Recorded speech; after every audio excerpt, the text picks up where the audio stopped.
మా ఇంట్లో ఎవరు ఫ్యామిలీ ప్రేయర్ చేసుకోరండి, మా ఇంట్లో ఎవరు బైబిల్ చదవరండి, మా ఇంట్లో కూడా ఉంటే బాగుండు, మీ ఇంట్లో కూడా ఉంటే బాగుండు అనే ఆలోచన నీకున్నప్పుడు నువ్వెందుకు ఇనిషియేట్ చేయకూడదు?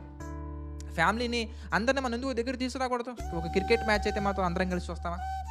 ఒక ఐపీఎల్ మ్యాచెస్ కానీ, లేదంటే గనక ఒక మూవీస్ గానీ, లేదంటే గనక వెబ్ సీరీస్ గానీ, లేదంటే సీరియల్స్ గానీ, అత్త, కోడలు, పిల్లలు అందరూ కలిసి ఏక కుటుంబంగా భలే చూస్తారే! మరి అలాంటి విషయాలు ఉన్నటువంటి శ్రద్ధ ఎందుకు ఉండలేకపోతుంది ఆలోచించాలి. ప్రియమైనటువంటి దేవుని వారలారా, ఈ తరంలో ఎవరు ఉన్నా ఉండకపోయినా, ఎవరు దేవునితో నడిచినా నడవకపోయినా, నీవు నడిచే వ్యక్తిగా ఉండాలి. అలా ఉండాలనే దేవుడు నిన్ను ప్రేమించి, చక్కటి అవకాశాలు నీకు అనుగ్రహించి, ఒక మంచి ఉద్యోగాన్నిచ్చి, మంచి కుటుంబాన్నిచ్చి, మంచి పరిస్థితులు కల్పించి, అన్నీ ఇచ్చుండకపోవచ్చు. కానీ కొంచెంలో నమ్మకంగా ఉంటే మిగిలిన విషయాల్లో కూడా దేవుడు నిన్ను బలపరుస్తారు. మిగిలిన విషయాల్లో కూడా దేవుడు నిన్ను ఆశీర్వదిస్తారు.